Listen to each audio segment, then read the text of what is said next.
Obras póstumas de Allan Kardec. Profissão de fé espírita raciocinada. Primeiro, Deus. 1. Há um Deus, inteligência suprema, causa primeira de todas as coisas. A prova da existência de Deus está no axioma. Não há efeito sem causa.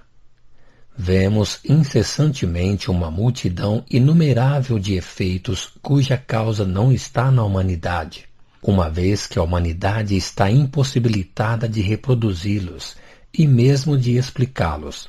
A causa está, pois, acima da humanidade. É a essa causa que se chama Deus, Jeová, Alá, Brahma, Forri, Grande Espírito, etc., segundo as línguas, os tempos e os lugares. Esses efeitos, de nenhum modo, não se produzem ao acaso, fortuitamente e sem ordem. Desde a organização do menor inseto e do maior grão, até a lei que rege os mundos circulando no espaço, tudo atesta um pensamento, uma combinação, uma previdência, uma solicitude que ultrapassam todas as concepções humanas. Essa causa é, pois, soberanamente inteligente. 2. Deus é eterno, imutável, imaterial, único, onipotente, soberanamente justo e bom. Deus é eterno. Se tivesse tido um começo, alguma coisa teria existido antes dele. Teria saído do nada, ou bem teria sido criado, ele mesmo, por um ser anterior. Assim é que, de passo a passo, remontamos ao infinito da eternidade. Deus é imutável. Se estivesse sujeito a mudanças, as leis que regem o universo não teriam nenhuma estabilidade. É imaterial.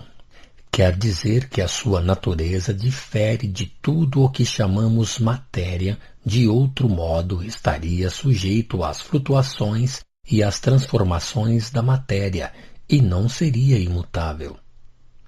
É único. Se houvesse vários deuses, teria várias vontades, e desde então não teria uma unidade de vistas, nem unidade de poder na ordenação do universo.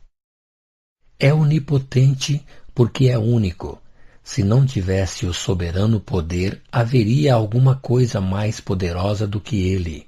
Não teria feito todas as coisas, e as que não tivesse feito seriam a obra de um outro Deus. É soberanamente justo e bom.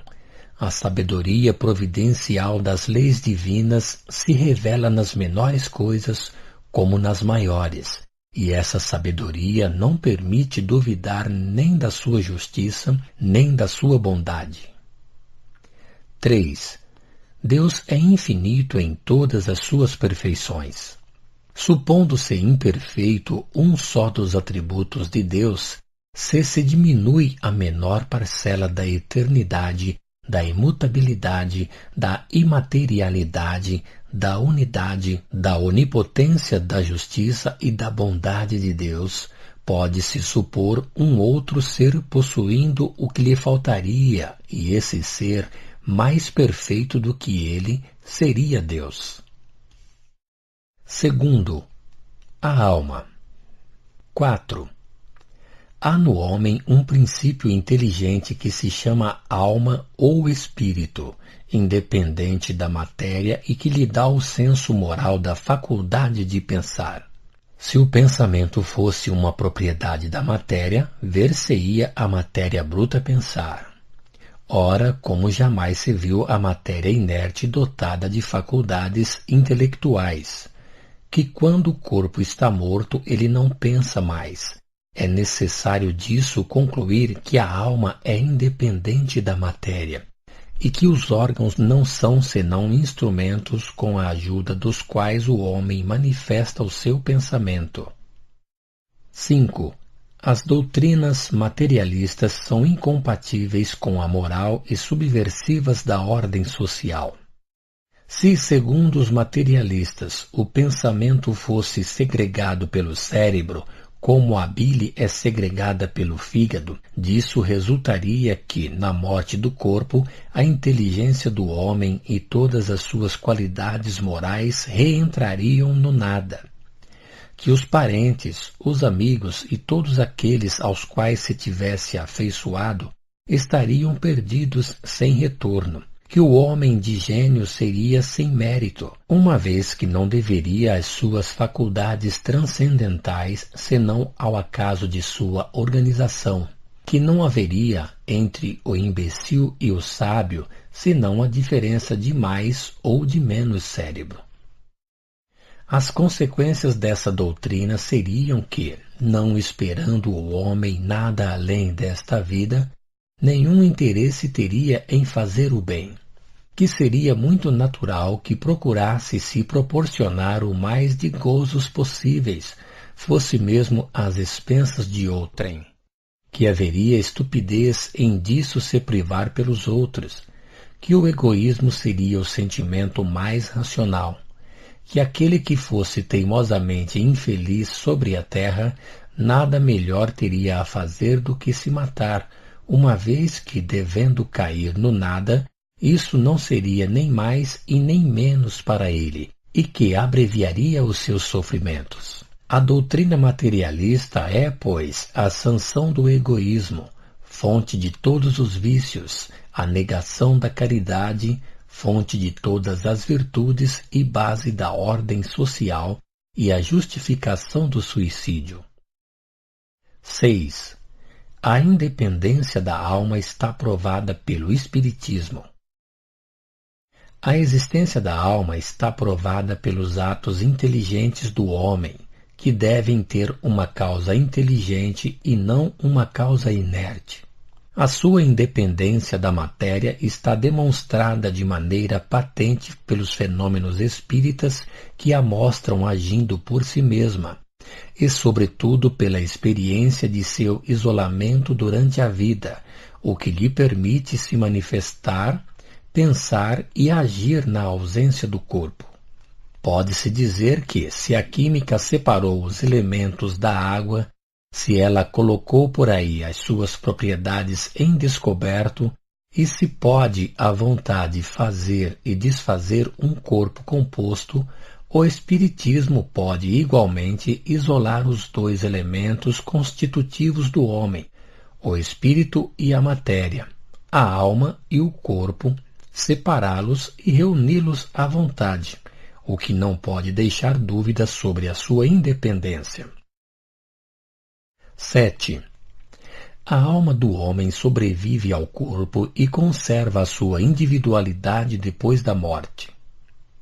Se a alma não sobrevivesse ao corpo, o homem não teria por perspectiva senão o nada. Do mesmo modo, se a faculdade de pensar fosse o produto da matéria. Se ela não conservasse a sua individualidade, quer dizer, se ela fosse se perder no reservatório comum chamado grande todo, como as gotas de água no oceano, isso não seria menos para o homem o nada do pensamento, e as consequências seriam absolutamente as mesmas de que se não tivesse alma. A sobrevivência da alma depois da morte está provada, de maneira irrecusável e de alguma sorte palpável pelas comunicações espíritas. Sua individualidade está demonstrada pelo caráter e pelas qualidades próprias de cada uma. Essas qualidades, distinguindo as almas umas das outras, constituem a sua personalidade.